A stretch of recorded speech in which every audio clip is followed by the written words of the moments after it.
नमस्कार, आप देख रहे हैं मुद्दा और मैं हूं आपके साथ चंद्रशेखर त्रिशूल। कैम्ब्रिज यूनिवर्सिटी में चीन की तारीफ करना कांग्रेस के वरिष्ठ नेता राहुल गांधी को भारी पड़ रहा है। राहुल के बयान के बाद बीजेपी अब उन पर हमलावर हो गई है।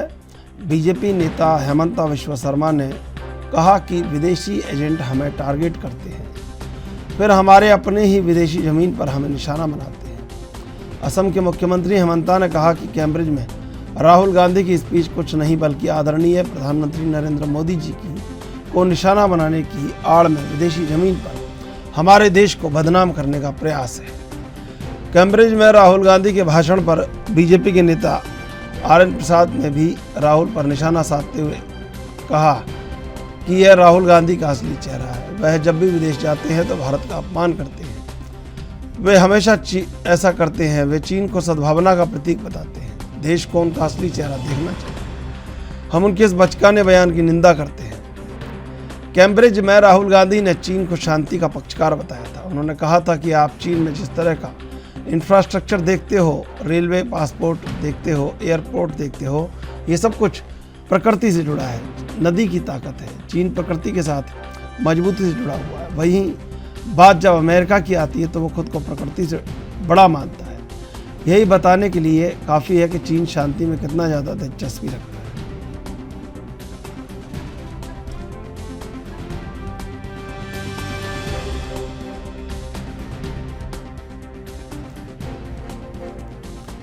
राहुल गांधी ने विपक्षी नेताओं के ऊपर कहा कि लोकतंत्र के लिए जरूरी ढांचा संसद, स्वतंत्र प्रेस, न्यायपालिका होते हैं। आज ये सब विवश होते जा रहे हैं। इसलिए हम भारतीय लोकतंत्र के मूल ढांचे पर हमले का सामना कर रहे हैं। भारतीय संविधान में भारत को राज्यों का संघ बताया गया और संघ को बातचीत की जरूरत है। यह वह बातचीत है जो खतरे में है। आप देख सकते हैं कि तस्वीर जो संसद भवन के सामने की है, विपक्ष के नेता कुछ मुद्दों पर बात कर रहे थे और उन्हें जेल में डाल दिया गया। ऐसा 3 या 4 बार हुआ है जो हिंसक था। उन्होंने कहा कि आतंकवादी मुझसे मिले। भारत जोड़ो यात्रा के दौरान एक अनजान आदमी मेरे पास आया। उसने कहा कि वे मुझसे बात करना चाहता है। उसने पूछा कि क्या मैं सच में लोगों की समस्याएं सुनने के लिए आया हूँ। उसने आसपास के कुछ लोगों की ओर इशारा करते हुए कहा कि ये सभी आतंकवादी हैं। मुझे लगा कि मैं मुश्किल में हूँ क्योंकि आतंकवादी मुझे मार डालेंगे, लेकिन उन्होंने कुछ नहीं किया क्योंकि यह सुनने की शक्ति है। पेगासस पर भी लगातार कहीं ना कहीं राहुल गांधी ने टिप्पणी की। इसके विरोध में अनुराग ठाकुर ने जवाब देते हुए कहा कि यह कहीं और नहीं बल्कि राहुल के दिल दिमाग में लगा हुआ है। उनकी ऐसी क्या मजबूरी थी जो अपना फ़ोन जमा नहीं करवाया? ऐसा क्या था उनके फ़ोन में? एक के बाद एक हार को वे पचा नहीं पा रहे। जिस तरह से वे विदेशी धरती पर कभी विदेशी दोस्तों के जरिए भारत को बदनाम करते हैं, इससे ये सवाल सामने आता है, कांग्रेस का एजेंडा क्या है?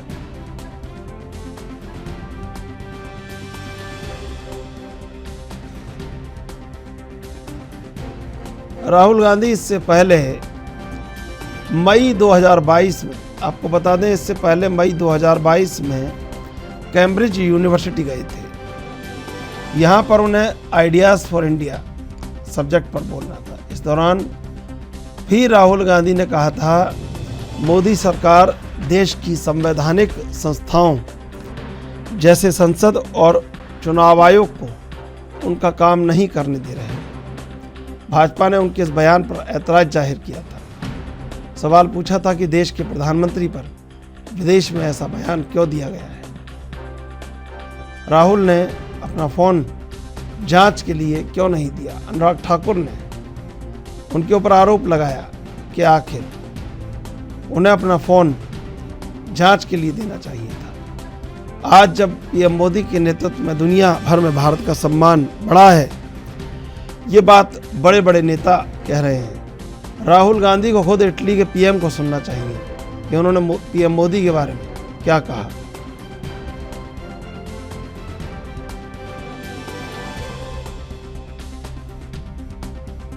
लर्निंग टू लिसन, सुनने की कला पर भी बोले राहुल।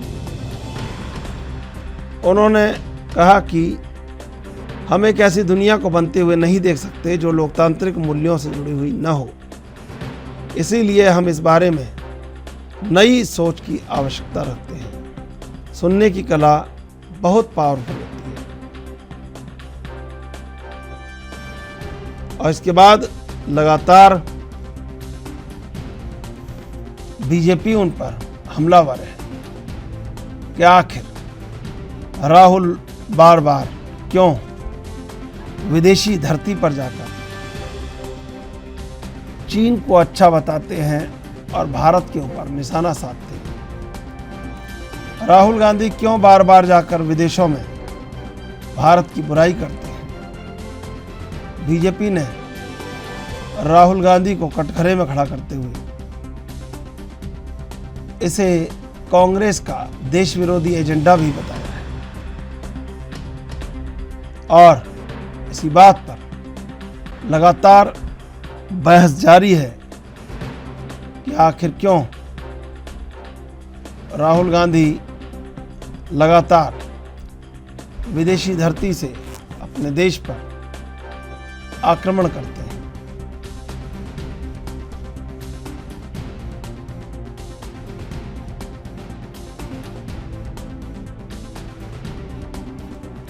बार बार ये सब होने से कहीं ना कहीं देश की छवि खराब होती है।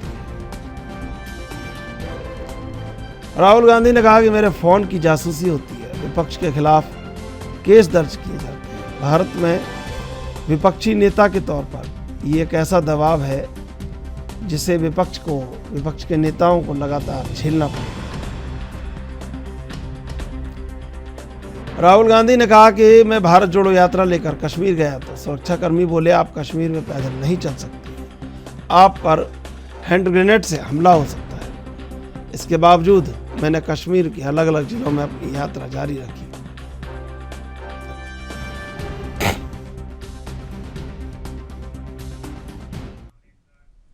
इसी मुद्दे पर चर्चा करेंगे। 3 मेहमान हमारे साथ जुड़े हुए हैं। अश्विनी शाही, प्रवक्ता बीजेपी, रतन तिवारी, प्रवक्ता कांग्रेस, डॉक्टर इंदुकांत दीक्षित, राजनीतिक विश्लेषक। आप तीनों का स्वागत है एनबी न्यूज पर। सबसे पहले अश्विनी जी आपके पास आएंगे। राहुल गांधी यहाँ नहीं बोल पाते, वो सब चीज़ें बाहर बोल लेते हैं। क्या लगता है विदेशी धरती पर एक बार फिर राहुल गांधी ने वो सब बोला जो उन्हें नहीं बोलना चाहिए था?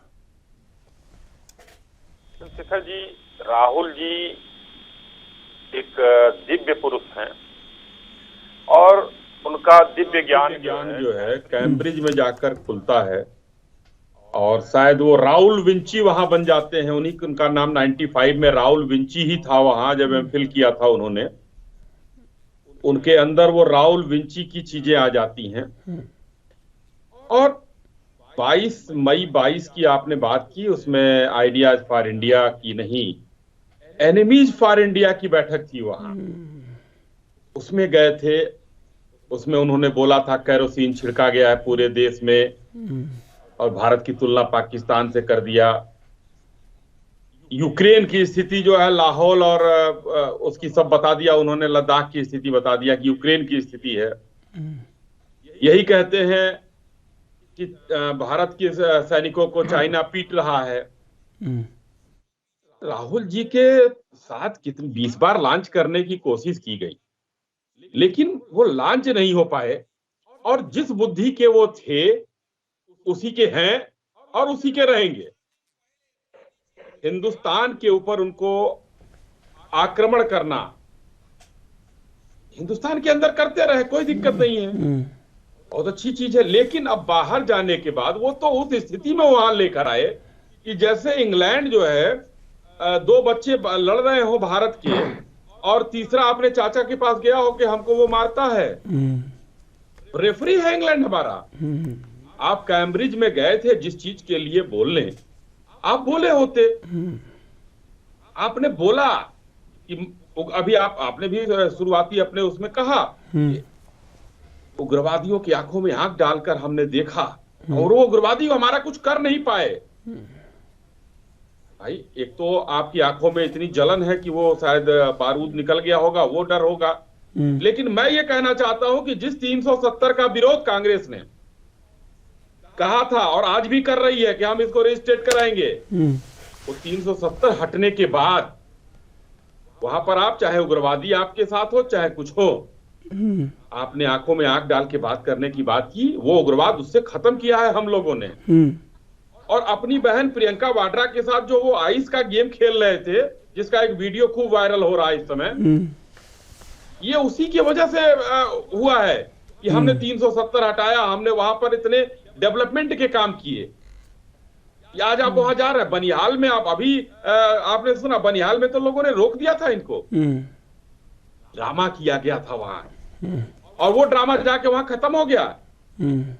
ये कहिए कि तिरंगा फहराने बगैर रोक टोक के आप पहुंचे थे वहां, माननीय मुरली मनोहर जोशी जी, श्यामा प्रसाद मुखर्जी जी और नरेंद्र मोदी जी के उस प्रयासों से उन लोगों ने झंडा फहराया था वहां जाकर। और आज जो है आप एक निश्चिंतता की सांस ले रहे हैं। कांग्रेस के लोग उनको बचाने पर तुले हुए हैं।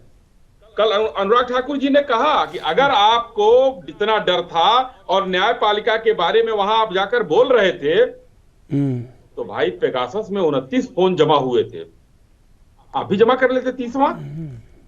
न्यायपालिका ने कमेटी एक बनाई थी।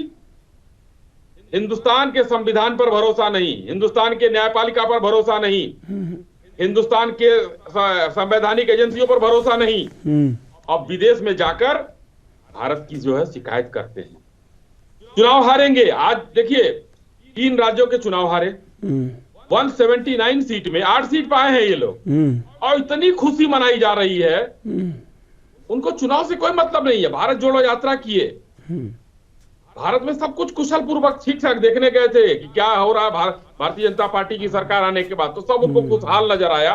लेकिन उनको जो है अपने चुनाव की फिक्र नहीं है। एक हिमाचल जीत गए जहां वो नहीं गए थे, तो हमको तो लग रहा है कि जहां वो नहीं जाते वहां चुनाव जीत जाते हैं। गुजरात गए, देखिए क्या स्थिति हुई। यहां हम नहीं गए, वो खत्म। ठीक है, स्थितियां इतनी थी विकट उनके लिए। आज राजनीतिक दल हैं, अगर वो ना हो तो कर ले कि भाई हमको राजनीति से किनारा कर लेना है, और राजनीति में रहेंगे भी, भारत की बुराई भी करेंगे। और नरेंद्र मोदी की बुराई में इतने नीचे गिर चुके हैं ये लोग, कांग्रेस के लोग, कि वो कुछ भी कह सकते हैं, कुछ भी संभव है। ठीक है जी। रतन तिवारी जी, देखिए बदला हुआ परिदृश्य ये है कि यूरोप पूछता है भारत से कि रूस के मामले में आपका क्या स्टैंड है, तो भारत के विदेश मंत्री कहते हैं कि एक दोपहर में जितना तेल यूरोप खरीदता है उतना भारत एक महीने में खरीदता है। हमसे पूछने से पहले अपने गिरेबान में झांक लो। अमेरिका कहता है कि अफगानिस्तान पर क्या विचार है, हम आपकी निगरानी करेंगे, तो वो कहते हैं कि हम भी आपकी निगरानी करेंगे। समझ रहे हैं आप एक आम भारतीय होने के नाते सोचिए कि कोई व्यक्ति कहाँ बोलता है जहाँ वो बहुत सहज महसूस करता है, और सहज कहाँ महसूस करता है व्यक्ति जब बोलने की हिम्मत करता है, वो दरअसल घर होता है। तो घर क्या है?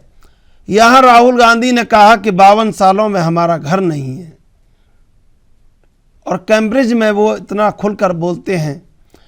आप भाजपा को छोड़ दीजिए, आप किसी बुद्धिमान व्यक्ति को छोड़ दीजिए, आप निकल जाइए सड़क पर और एक ठेले वाले से पूछ लीजिए, रिक्शे वाले से पूछ लीजिए, आप किसी भी कहीं चाय की थड़ी पर पूछ लीजिए, कोई आपका समर्थन नहीं करेगा। आप कितने ही बयान लिख लें, कितने ही अतिशोक्ति अलंकार, कितने ही उपसंहार लिख लें, कोई समर्थन नहीं करेगा कि आप विश्व मंच पर जाकर भारत की बदनामी क्यों कर रहे हैं। अब आपको लगता है कि बात जायज़ है तो भी आप बोलिए। कांग्रेस के प्रवक्ता होने से पहले एक भारतीय नागरिक भी आप हैं, जिम्मेदार भी हैं, देशभक्त भी आप हैं। उन सब मर्यादाओं को ध्यान में रख के अब आप अपना जवाब दीजिए। क्या लगता है कि कैम्ब्रिज में 4 शब्द बोलने से भारत छोटा हो जाएगा, भारत जिम्मेदार हो जाएगा, भारत और ज़्यादा गंभीर हो जाएगा? क्या लगता है? देश क्यों नहीं? देश में क्यों नहीं? देश के भीतर क्यों नहीं? आदरणीय सभी मित्रों को मेरा नमस्कार, प्रणाम। राहुल गांधी जी ने कैम्ब्रिज विश्वविद्यालय में जो अपनी बात रखी, ये पहली बार नहीं है कि गांधी नेहरू परिवार का कोई सदस्य पहली बार बोल रहा है। 1908 में भी पंडित नेहरू जी ने भी अपनी बात रखी थी और राहुल गांधी जी ने अपनी बात रखी है। राहुल गांधी जी ने भारत की बुराई नहीं की, भारत की निंदा नहीं की, क्योंकि गांधी परिवार भारत को सींचने में, भारत को बनाने में उसका योगदान भी रहा है। लेकिन अगर आलोचना करती है भारत की सरकार पे, भारत में जो बैठा हुआ एक ऐसा प्रधानमंत्री है जिसके ऊपर जासूसी के आरोप गुजरात में लगे जब वो मुख्यमंत्री था, एक ऐसी लड़की जिसके ऊपर जासूसी कराई गई, सुप्रीम कोर्ट ने दखल भी दिया, क्या हुआ सबके सामने है। राहुल गांधी ने पेगासस की बात की, जो पेगासस हुआ है ये सब जानते हैं, भारतीय जनता पार्टी के प्रवक्ता ने भी अभी कहा। लेकिन राहुल गांधी जी के सामने जब सवाल उठे तो उन्होंने कहा कि निश्चित तौर पे भारत में लोकतांत्रिक जो ढांचा है उसे कमजोर करने का प्रयत्न किया जा रहा है, लोकतंत्र को कमजोर किया जा रहा है और लोकतंत्र के ऊपर प्रहार किया जा रहा है। और आप देखते हैं कि किस प्रकार एजेंसियों का दुरुपयोग किया जा रहा है, चाहे ईडी हो, चाहे सीबीआई हो, चाहे चुनाव आयोग हो। लगातार एजेंसियों का दुरुपयोग ये हम बर्दाश्त नहीं कर सकते। जब हम लोकसभा के अंदर, राज्यसभा के अंदर अपनी बात रखते हैं तो किस प्रकार से हमको गुमराह किया जाता है, किस प्रकार से हमको गोल गोल घुमाया जाता है। तो हम अपनी बात रखें तो कहां रखें, जब हम नहीं तो यूएन में और कैम्ब्रिज में रखेंगे क्या? वहां पे भी आपको अरे भाई, यूएन में और कैम्ब्रिज में रखेंगे क्या जाके बात? मैं बता रहा हूं, मैं उस पे आ रहा हूं कि जब जनता ने हमसे सवाल पूछा तो हमने बताया कि भारत में जो स्थिति है, क्या हमारे राहुल गांधी जी के बताने से लोगों को मालूम पड़ेगा? आज बड़े बड़े चैनल हैं, आप दिखा रहे हैं कि लोकतंत्र की स्थिति क्या है, भारत में क्या चल रहा है। अब इन्होंने चुनाव की बात की कि राहुल गांधी जहां जाते हैं वहां हम हार जाते हैं, जहां नहीं जाते वहां हम जीत जाते हैं। भाई साहब, महाराष्ट्र में एक कस्बा की विधानसभा सीट है जो 50 सालों से आपका कब्जा था, हमने ऐसा पीछे से छीन लिया आपके। 52 साल से हमने पश्चिम बंगाल में वो सीट नहीं जीती थी, हमने वहां पे जीत लिया, तमिलनाडु में जीत लिया, और त्रिपुरा में हमारी 3-4 सीट आई है, वहां पे हम 0 थे। हम तो बढ़ रहे हैं साहब, 2024 का इंतजार करिए। क्या लगता है इंदुकान जी के युवावस्था में जब कहीं कोई मन आहत हो जाता था किसी छात्र का, किसी युवक का, तो सीधा यूनिवर्सिटी पहुंचता था? क्या लगता है कि अब यहीं से जो कुछ होगा, क्रांति जो होगी अब यूनिवर्सिटी से होगी, और यहीं से जो समर्थन है गैर ज़रूरी और ज़रूरी वो यहीं से मिलेगा। वहीं से फिर 4-6 लड़के उसके साथ चले आते थे और उसकी हाँ और ना सब में शामिल हो जाते थे। क्या लग रहा है कि बड़ी गैर जिम्मेदारी पूर्ण ये बात हो रही है कि या तो सड़कों पर कांग्रेस के कार्यकर्ता जुटाने में कांग्रेस को जोर आ रहा है कि उसे विदेश में जाके बताना पड़ रहा है कि भारत में क्या हो रहा है। नमस्कार चंद्रशेखर जी। जी, अश्विनी जी और रतन जी को भी हमारा नमस्कार। देखिए, राहुल गांधी जी को जितनी अपनी विचार है, जितनी विमर्श की क्षमता है, उसके हिसाब से अपना कार्य किए जा रहे हैं। और कहते हैं ना कि irrespective of parties growth, parties future. और एक चीज मैं कहना चाहूंगा कि देखिए, रतन जी ने कहा एक बड़ी बात कि भाई अगर हमको यहाँ बोलने का मौका नहीं मिल रहा है, हमको जवाब नहीं मिल रहा है पार्लियामेंट में, तो आखिर हम जाए तो जाए कहाँ बोलें। अब इसकी एक मीनिंग क्या है कि आपको कहीं नहीं मौका मिला। आपने इशारा भी किया इनको, शायद रतन जी ने उसका कॉग्निजेंस नहीं लिया कि कहीं नहीं मौका मिलता है तो आप जाके कैम्ब्रिज में, ऑक्सफोर्ड में बोलेंगे। अब मैं ज़्यादा इशारा नहीं दूंगा, आप बोल देते हैं, फिर आप कांग्रेस के लिए तो आप ही बोल रहे हैं। मैं कोई ज़्यादा इशारा देने वाला नहीं हूँ, इशारा एक हद तक दिया जा सकता है किसी को। जी अच्छा, दूसरा क्या है चंद्रशेखर जी? हाँ, कि जब आप इस ढंग की बातें करते हैं और उसी समय जिस समय आप ये बात कर रहे हैं, ठीक उसी समय इटली के जो उनका ननिहाल है, वहां की प्रधानमंत्री दिल्ली में प्रधानमंत्री नरेंद्र मोदी से मिलने आती हैं और क्या कहती हैं बयान कि prime minister Narendra Modi is one of the most lovable personality and leader of the world. जी, मोस्ट लवेबल। शायद रतन जी को नहीं पता होगा, इटली में उनको एक बड़े हीरो का वो स्टेटस प्राप्त है और एक हीरो की तरह उनको जिता करके सत्ता में लाया गया। और ऐसा बड़ा हीरो लाइक लीडर मेलोनी ने, मैडम ने कहा कि he is one of the most lovable leader, most powerful, a leader who has one of the best impact on the world order. कभी ऐसा किसी भारतीय नेता के बारे में अगर कहा गया हो तो हमें बता दें तिवारी साहब। ऐसा राजीव गांधी जी के और इंदिरा गांधी जी की बात करिए, उनके बारे में बोला गया है। के लिए जब चीन का युद्ध हारे नहीं थे, तब तक एक बड़ा वर्ग था दुनिया में जो नेहरू जी को एक बहुत अच्छा लिटरेरी पर्सन मानता था, एक बड़ा राजनेता मानता था। लेकिन उसके बाद आप मतलब मशाल लेकर ढूंढेंगे, लेकिन किसी लीडर के बारे में इतना बढ़िया, इतना अच्छा प्रेज नहीं किया गया। इंदिरा गांधी को भी एक जमाने में कहा जाता था, लेकिन इस ढंग का प्रेज, टावरिंग पर्सनालिटी का इस ढंग की बातें वर्ल्ड लीडर्स नहीं करते थे। और देखिए, दो तीन चीजें और छोटी छोटी आपको बताऊंगा कि अभी G20 की मीटिंग हुई, कल क्वाड की बैठक थी। पूरी दुनिया जो है आशा भरी नजरों से भारत की तरफ देख रहा है, जहां पे बिल्कुल 36 का आंकड़ा है रूस और अमेरिका के बीच। उन दोनों के विदेश मंत्रियों की मुलाकात करवाई भारत ने। ये दुनिया देख रही है। जहां पे वो दोनों मिलना नहीं चाहते थे, एक दूसरे को देखना नहीं चाहते थे, दोनों ने भारत से व्यक्तिगत तौर पे अफसोस व्यक्त किया कि हम कोई एक कंसेंसस के साथ रेजोल्यूशन नहीं पास कर पाए। दोनों ने एक दूसरे पे एलिगेशन लगाया, बट बीच में कौन था? भारत था।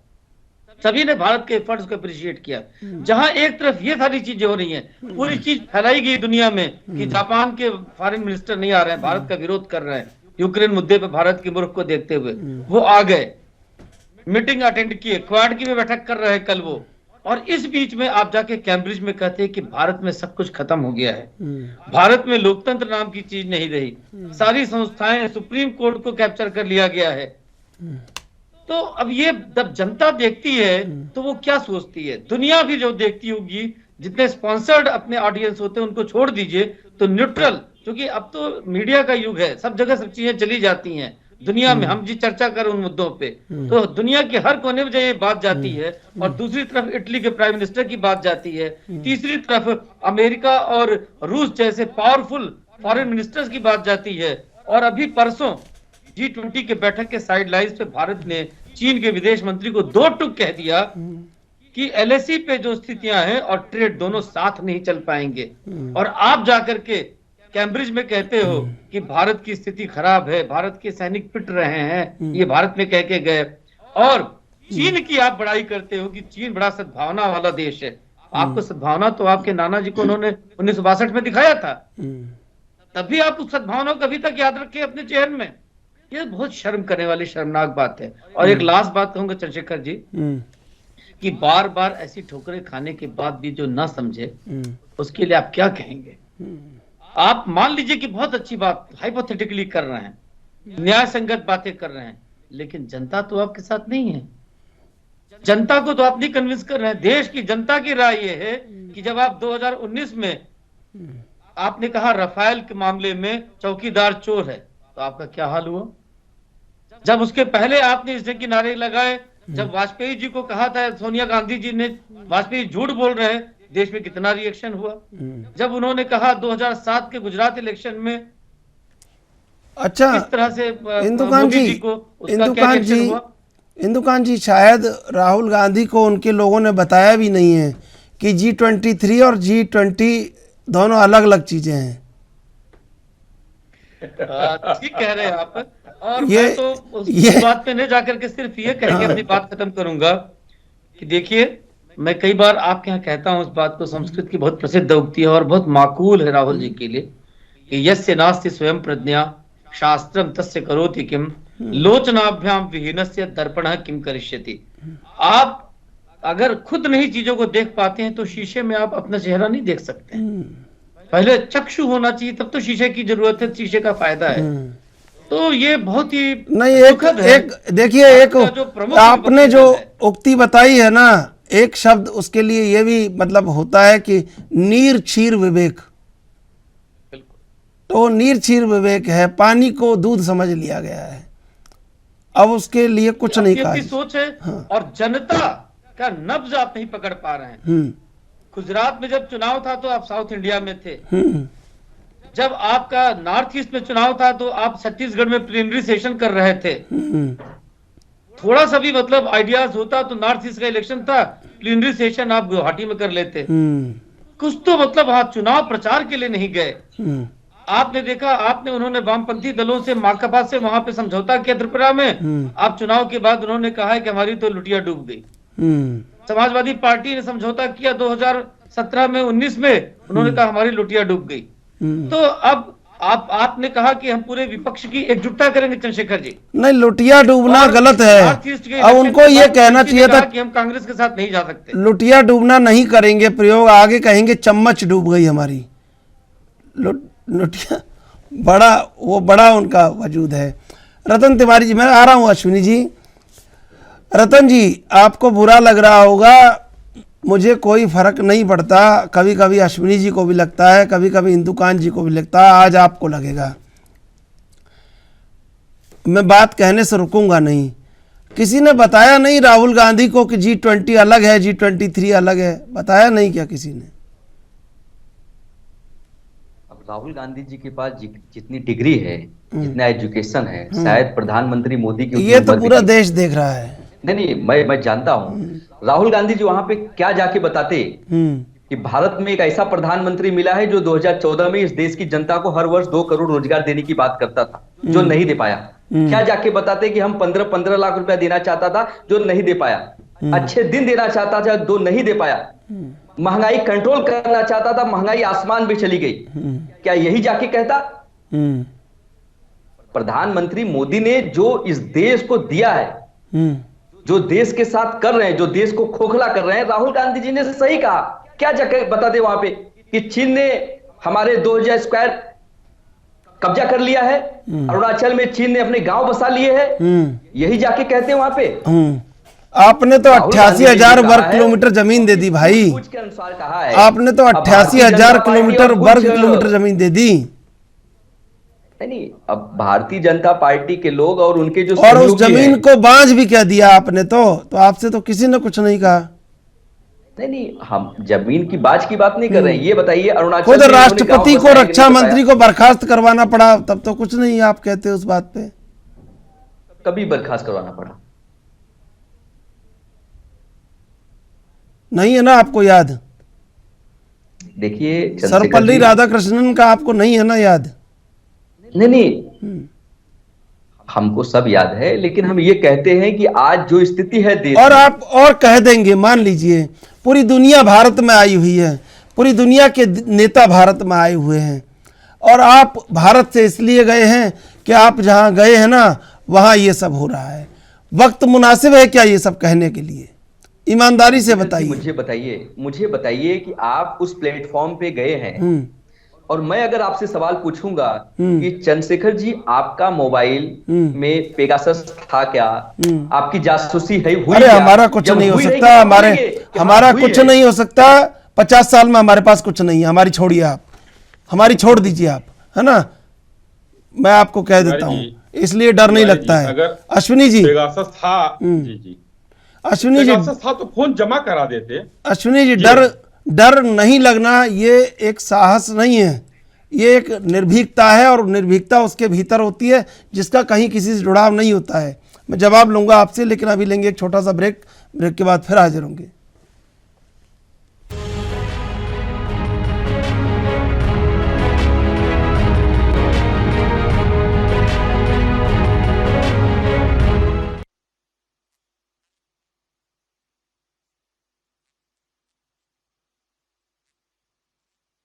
सीधे चलेंगे मेहमानों के पास। अश्विनी शाही जी, देखिए, मैंने इनसे कहा कि रक्षा मंत्री को बर्खास्त करवाना पड़ा, इन्होंने कहा कि कब? मैंने सर्वपल्ली राधाकृष्णन का नाम लिया, कृष्ण मेनन का नहीं लिया। मैंने कहा ये कुछ बोलेंगे, तब इनने कब कह दिया, तो फिर लगता है कि गंभीरता बड़ी आवश्यक है। तो मुझे लगता है कि G20 और G23 में भी अंतर नहीं पता होगा या बताया नहीं गया होगा और गंभीरता नहीं समझी जा रही है कि देश के भीतर क्या कहना है, बाहर क्या कहना है। और शायद लोग इसी बात को लेकर समझ रहे हैं कि एक जिसे कहते हैं परिपक्वता, वो शायद बहुत आवश्यक है कांग्रेस के लिए। त्रिशूल जी, देखिए, अभी लोकतंत्र की बात कर रहे थे हम, कांग्रेस के प्रवक्ता हमारे भाई, आपने कुछ याद दिलाया, लेकिन लोकतंत्र का एक हनन हुआ था इंदिरा जी के समय में, और कल उत्तर प्रदेश में एक वो हुआ, विशेषाधिकार हनन का मामला आया और अदालत बनाई गई थी इसमें। उसमें इंदिरा जी को भी 77-78 में विशेषाधिकार हनन का मामला आया इमरजेंसी के कुछ चीजों पर, और चौधरी चरण सिंह जी उस समय गृह मंत्री थे, और इंदिरा जी को जेल जाना पड़ा जब तक सदन का सत्र चल रहा था, उस लोकतंत्र के हनन के कारण। इन लोगों कांग्रेसियों को पता होगा। और आज जाकर उसी कुल के चिराग कहते हैं कि लोकतंत्र का हनन हो रहा है। ये हनन करने वाले लोग, अभी हमारे भाई तिवारी जी ने बताया, दूसरा कि एजेंसियों का दुरुपयोग हो रहा है। हम लोग बार बार कहते हैं कि चलिए भाई ठीक है, आपको भरोसा नहीं है, एजेंसियां संवैधानिक रूप से काम कर रही हैं, मगर उस दुरुपयोग का मैं 2-4 उदाहरण देना चाहता हूं। गमले में गोभी नहीं उगी जब से चिदंबरम जी जेल गए। 2.5 करोड़ की एक पेंटिंग नवोदित कलाकार प्रियंका वाड्रा जी ने, जो वेस्ट बैंक के उसको बेचा था मालिक को, दोबारा पेंटिंग नहीं बना पाई। एक और कलाकार AK एंटोनी साहब की पत्नी, उनकी भी कलाकारी विलुप्त हो गई। ये सारे एजेंसियों का ही है काम कि अब जो है, अभी भी राहुल गांधी जी जो कह रहे थे कि हमको गलत फंसाया गया, भाई अच्छी बात है, गलत फंसाया गया तो आप न्यायालय जाकर छूट जाएंगे, लेकिन आपने तो न्यायालय पर भी उंगली उठा दिया। और कल पेगासस का भी मामला मान लीजिए, उन्होंने जब बोला था कि सुप्रीम कोर्ट ने एक कमेटी गठित की, 29 फोन जमा कराए गए, 30वां आपने क्यों नहीं जमा कराया अपना? क्या था आपके फोन में? आप एक तरह से आप खेलेंगे भी एजेंसियों से और दूसरे तरफ उनकी शिकायत भी करेंगे। ये एक कांग्रेस का जो चरित्र है, इसके लिए एक लाइन याद आती है कि बिनु सत्संग विवेक न होऊ। ये रामचरितमानस में तुलसीदास जी ने लिखा था। तो मुझे लगता है कि इनको विवेक तभी आएगा जब ये कहीं किसी अच्छे व्यक्ति के पास, तो नरेंद्र मोदी जी के पास जाके शरणागत हो जाना चाहिए इनको। विवेक वहीं से आपको आएगा।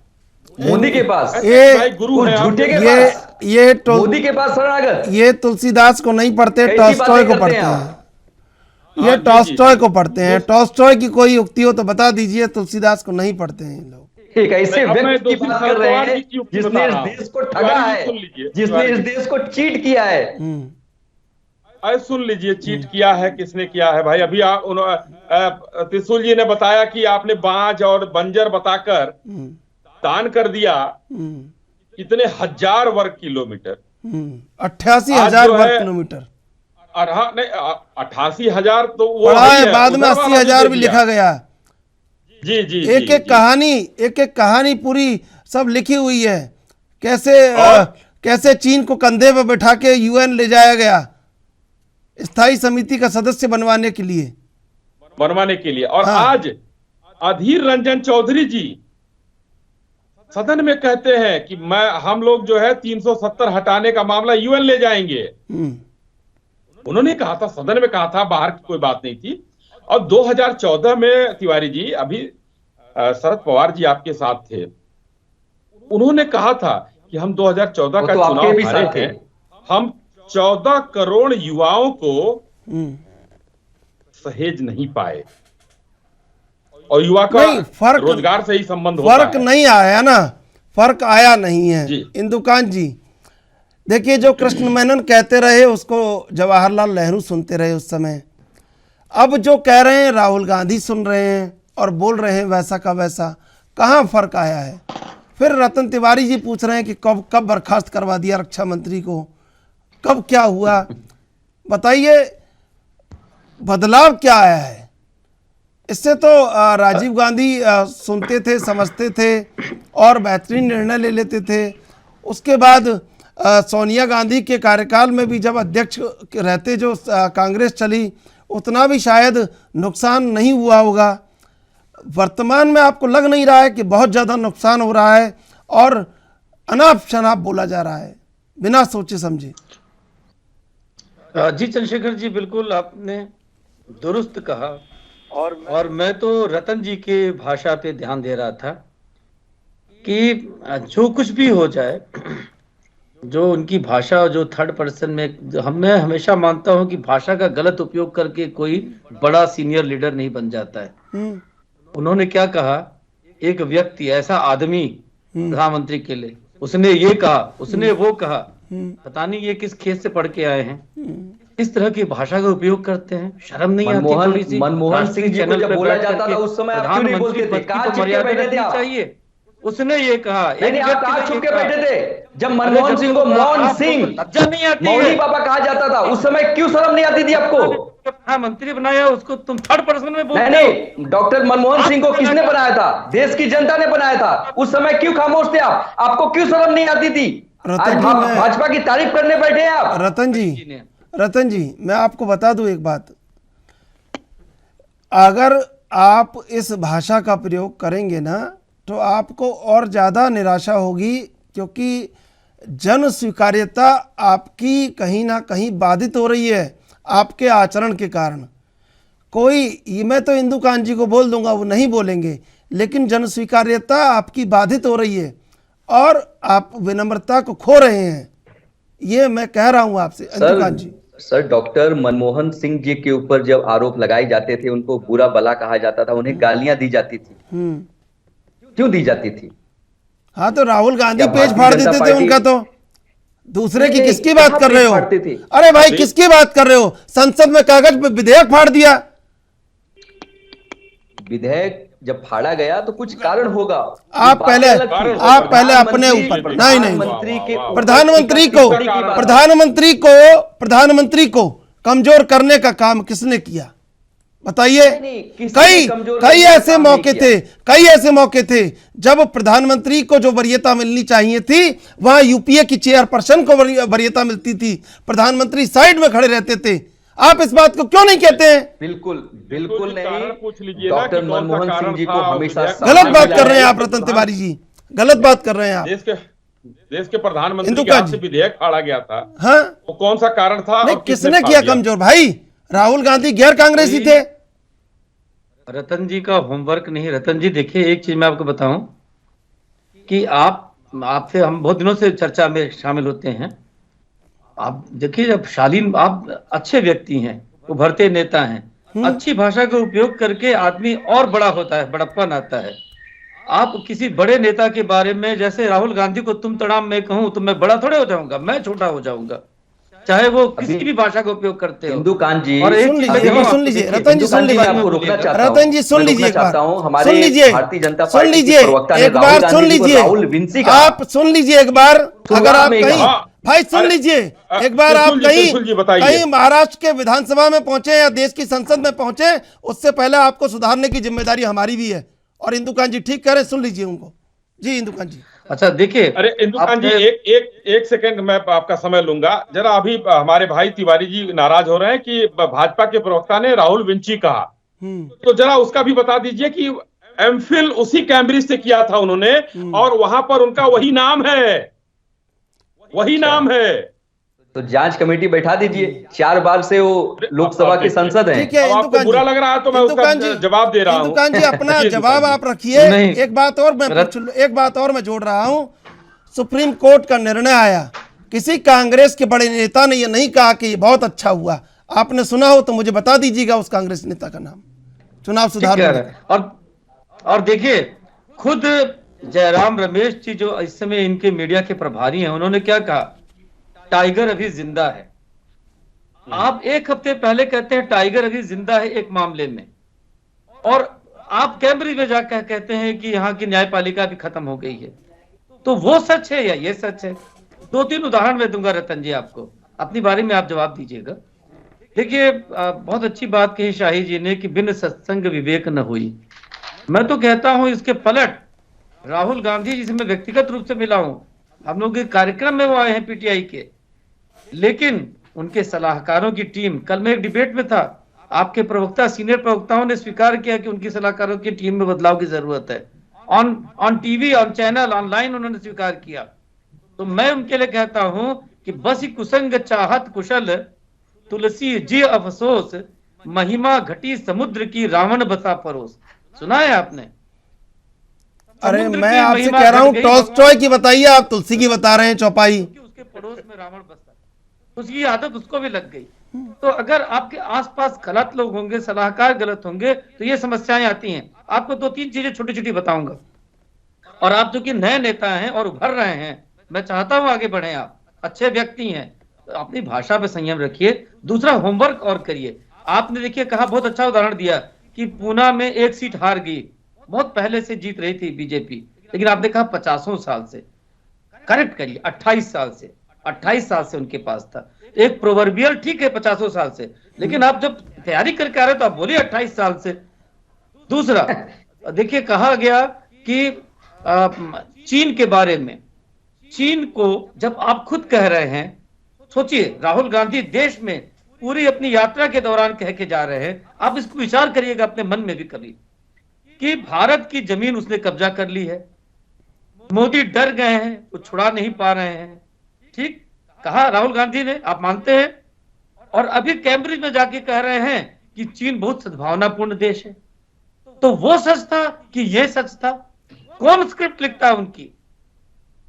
अरे आप अपने देश के, मैं मानता हूं व्यक्तिगत तौर पे कि प्रधानमंत्री ने भी कई बार विदेशों में जाके कांग्रेस की आलोचना की है, इशारों इशारों में किया है, नहीं करना चाहिए मैं मानता हूं, लेकिन जिस तरह से ओपनली आप जाके अपने डेमोक्रेसी की बैशिंग कर रहे हैं, चीन की प्रशंसा कर रहे हैं, आप अपने डेमोक्रेसी में कहते हैं, जिस डेमोक्रेसी के लालायित होकर G20 के लोग और 20 गेस्ट कंट्रीज आपकी प्रशंसा के मतलब पुल बांध रहे हैं आकर नई दिल्ली में, अपने देश की तमाम इंफ्रास्ट्रक्चरल डेवलपमेंट के लोग जो है प्रशंसा कर रहे हैं पूरी दुनिया में, पूरे देश में आप बताइए कि 2014 तक 74 थे हवाई अड्डे, अभी 144 हैं। क्या आप इसको नहीं कर सकते हैं? 147। इस देश में 145, इस देश में जितने हाईवेज थे 2014 तक, उतने 2000 गडकरी जी ने बना के दे दिए 2014 से 2023 तक में। इसको स्वीकार करने में हमको शर्म आनी चाहिए, गौरव होना चाहिए। आज एक ऐसी सड़क बन रही है जो दिल्ली बंबई को 12 घंटे में जोड़ देगी सड़क मार्ग से। ये क्या कभी एप्रिसिएशन लायक नहीं है? आप बनारस गए कभी तिवारी साहब? मैं बनारस कराने वाला हूं। बनारस इलाहाबाद का कुंभ हुआ था, मैं गया था। आजम खां को प्रभारी बनाया था समाजवादी पार्टी ने, सारे साधु संतों का इतना अपमान वो आदमी करता था, आज उसकी सजा भुगत रहा है। तो मैं व्यक्तिगत तौर पर बहुत प्रसन्न होता हूं। और वही जब माननीय योगी आदित्यनाथ की सरकार बनी तो वहां पे संतों के ऊपर पुष्प वर्षा की गई। आपको क्या खराब लगा वो? आज पूरे अयोध्या प्रयागराज का और काशी का जिस तरह से चारों तरफ रिंग रोड बना दिया गया, जिस तरह से कॉरिडोर बनाया गया, उज्जैन में बनाया गया, आपको क्या खराब लगता है? आज भारत की सेनाओं के लिए जो बॉर्डर पे तमाम सड़कें बनाई गई, 2 नए हवाई अड्डे बनाए जा रहे हैं, क्या खराब लगता है? राहुल गांधी जी ने कहा, मैं व्यक्तिगत तौर पे आपको बता रहा हूं, विथ प्रूफ आपको बता सकता हूं कि तवांग में, अरुणाचल में भारत की सेना ने स्ट्रेटजी के तहत अंदर बुला के चीन के लोगों को बहुत जम के पिटाई की। ये इंटरनेशनल रिपोर्ट्स हैं, इसकी पिक्चर्स भी हैं। लेकिन शुरुआती दौर पे जो भी मीडिया, बाहर की विदेशी मीडिया में कुछ चीजें आई, उनको कोट करके राहुल गांधी ने क्या हमारे सैनिक पिट रहे। थोड़ा सोच समझ के बात करनी चाहिए। आप देखिए पुलवामा के बारे में कल राहुल गांधी ने क्या कहा, आतंकवादी घटना नहीं कहा, इसकी आलोचना हो रही चारों तरफ। कहा वहां एक कार बम ब्लास्ट में 40 सैनिक शहीद हो गए, हम गए थे। जबकि पुलवामा की घटना के बारे में पाकिस्तान की पार्लियामेंट में वहां के मंत्रियों ने और सांसदों ने कहा कि हम तो घुस करके वहां पे हमला करके आए, आप स्वीकार नहीं करते। और वहां के सैनिकों के बारे में वहां के सांसद ने कहा कि सेना अध्यक्ष का जब अभिनंदन वहां पे फंस गए थे तो सेना अध्यक्ष के पैर कांप रहे थे। भारत ने नहीं कहा, एक वहां के लाइन में सांसद रोकना ने कहा, चाहता हूं मैंने आपको। देखा, उन्होंने कहा और कहा सेना अध्यक्ष ने एक मिनट आ रहा हूं। उस समय की सरकार को कि तुरंत लौटा दो, नहीं तो भारत मोदी तैयार है हमला के लिए। आपको गर्व नहीं होना चाहिए, गौरव नहीं होना चाहिए। अश्विनी जी कुछ कह वाकई रहे हैं का आप आपसे? याद करिए हिंदुकान जी। जैसे 1971 के युद्ध के बाद उन्होंने कहा था कि दुर्गा के अवतार है इंदिरा गांधी जी। इस ढंग का व्यक्तित्व और इस ढंग की सोच होनी चाहिए रतन जी। जी अश्विनी जी कुछ कहना चाह रहे? जी अश्विनी जी। इंदुकान जी, मणिशंकर अय्यर जी पाकिस्तान में जाकर मोदी को हटाने की बात करते हैं और आप कहेंगे कि वो पुलवामा मान लेंगे, आतंकवादी हमला है। ये कांग्रेस कर सकती है। आपने इतनी चीजें गिनाई, उसमें दो चीजें मैं और ऐड करना चाहता था। सिर्फ दो चीजें ऐड कर रहा हूं, उसके बाद आप त्रिशूल जी अगले किसी का समय ले सकते हैं।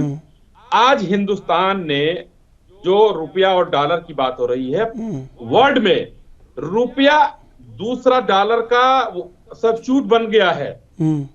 40 देशों से हमारे एमओयूज लगभग फाइनल हैं कि एक दूसरे से अब इंडियन रुपीज वहां पर रिजर्व रखना उनकी मजबूरी होगी, जैसे डॉलर को रिजर्व में रखा जाता है। और रसिया से हम रुपीज में व्यापार कर रहे हैं, सऊदीया से जो दो बड़े व्यापार कर रहे हैं, अभी कर रहे हैं। 40 देशों से हम रुपीज को अगर रिजर्व में रखा जाएगा डॉलर के बाद, तो डॉलर की स्वीकार्यता कम होगी या नहीं होगी, इसको भी मानना पड़ेगा। क्योंकि अभी तक अकेले अगर त्रिशूल जी यहाँ हैं और हम फिर 4 यहाँ पर फ्रेम में दिखने लगे तो 4 हो गए ना हम लोग। अभी तक तो अकेले थे आप। तो डॉलर की जो मजबूती थी वो मजबूती रुपया तोड़ रही है। और दूसरी बात कि अभी जो हम लोग वीजा कार्ड और मास्टर कार्ड पर कमीशन देते थे अमेरिका को, हिंदुस्तान का जो रुपए कार्ड बना है अभी अगल बगल के कम से कम कई देशों में वहां पर वो चलने लगा है और उसका कमीशन भारत को आने लगा है। आप ये भी आप भाई आप भी नहीं समझा पा रहे हैं, हिंदुकान जी भी नहीं समझा पा रहे हैं, मैं समझा देता हूँ। रतन तिवारी जी देखिए क्या है, मान लीजिए आपके भाई से आपका विरोध है और आप दूसरे मोहल्ले में गए हैं किसी बड़े दादा को लेने, भाई को समझवाने के लिए, और दादा खुद तारीफ कर रहा है कि नहीं भाई उनका भाई तो बहुत अच्छा है, उनका भाई तो बहुत ही एकदम उसका बाकी सारे मोहल्लों में भी प्रभाव है। वहाँ कुछ कहने से होगा नहीं। किसी ऐसे आदमी के पास भी नहीं जा सकते थे। वो तुर्की को आप देख लीजिए, वो पाकिस्तान की बढ़ाता रहता था, लाइन को बड़ी करता रहता था, और जब मौका आया 40,000 लोग वहाँ पर हताहत हो गए, मृत्यु को प्राप्त हो गए, तब भारत एक ऐसा देश था जो इस्तांबुल तक जाकर खड़ा रहा, अंगीरा तक जाकर खड़ा रहा। समझ रहे हैं आप बात को? आप मुनासिब वक्त पर मुनासिब बात नहीं कह रहे हैं, और आप वो बात कहिए जो विनम्रता के दायरे से निकलकर कहीं हमला करती हो। अगर आप बिल्कुल एकदम हमला करने के लिए इतने ज़्यादा आक्रामक हो जाएंगे कि अपनी मर्यादा और अपने संस्कारों को भी खो देंगे, तो निश्चित रूप से आप जनता के कटघरे में जब खड़ा होंगे तो आपको जनता दोषी करार देगी। सिर्फ इतना कहना है आपसे। रतन जी, सबसे पहले इंदुकान जी ने जो कहा, मैं मानता हूं कि प्रधानमंत्री मोदी के कार्यकाल में जो काम हुए हैं, जो सराहनीय योग्य हैं, उसकी तारीफ तो हम करते ही हैं, लेकिन जो कमियां हैं उसे भी उजागर करना विपक्ष की मुख्य भूमिका है। इंदुकान जी, आप जानते हैं कि एयरपोर्ट हो या आपने 145-46 की बात की, क्या लगता है आपको 5-6-7 सालों में बन के तैयार हो जाएंगे? समय लगता है, एक ब्रिज बनने में भी समय लगता है। कहीं ना कहीं कांग्रेस ने जिसका उद्घाटन किया, जिसका भूमि पूजन किया, वो मोदी जी के कार्यकाल में हुआ, और मोदी जी जिसका शिलान्यास करेंगे वो कांग्रेस का अगर सरकार बनती है तो उनके कार्यकाल में होगा। सुनिए ना तिवारी जी, अगरतला का एयरपोर्ट कब बना था, एक सवाल का जवाब दे दीजिए। मैं आपको जवाब देता हूं, आप क्यों परेशान हो रहे हैं? मैं जवाब देता हूं। अभी आपने पुलवामा का जिक्र किया। अगरतला राहुल गांधी गए नहीं, आप जवाब उनसे पूछ रहे हैं चुनाव में। चंद्रशेखर जी देखिए, आप हमारे दोनों मित्रों को आप बहुत ही अच्छा समय दिए। जब हम बोलने लगते हैं तो आप बीच बीच में अरे ऐसा मत कहिए, यहाँ पे मिसाइल सबकी तरफ तैनात रहती है। नहीं, मैं देख रहा हूँ ये, लेकिन ठीक है। पहले तो तिवारी जी ने अपनी भाषा को इतना अच्छा बना लिया इतने देर में, हमको बहुत अच्छा लगा। ये ठीक है। ये तकलीफ इसलिए होती है, मर्यादा में। देखिए तिवारी जी, मेरी बात सुनिए, मैं आपको बता देता हूँ, ये आप जो चाहते हैं ना चैनलों पे, दूसरे चैनलों पे, टीआरपी वाले चैनलों पे, वहाँ पे लड़ाई झगड़ा करके आते हैं। हमारे संस्कार अलग हैं और उन संस्कारों को वैसा का वैसा बना रहना दिया कीजिए। मुस्कान तीनों के चेहरे पे होगी ना तो ये हमारी सफलता है। अगर आपके चेहरे पे विद्रूपता या व्यग्रता या द्वेष होगा ना तो ठीक नहीं है देश के लिए। ये मीडिया की जिम्मेदारी है, इसलिए कह रहा हूँ। बोलिए। ठीक है, मुझे तकलीफ तब होती है जब कल रसोई गैस सिलेंडर के दाम 50 रुपए महंगे हो गए और सरकार हो या भारतीय जनता पार्टी का एक भी वक्ता इस पे कुछ नहीं बोल पाया। तकलीफ तब होती है जब 70 रुपए का पेट्रोल 110 में पहुंच जाता है और 400 रुपए का रसोई गैस सिलेंडर 1100 में पहुंच जाता है। तकलीफ तब होती है जब किसानों को एमएसपी का दुगना दाम नहीं मिलता है और तकलीफ तब होती है जब किसान मजदूर सड़क पे अरे तो इस बात से खुश भी होइए, इस बात से खुश होना भी चाहिए। पैंगोंग में 1.5 साल से हम खड़े हैं और जब चाहे जब उड़ान भर देते हैं।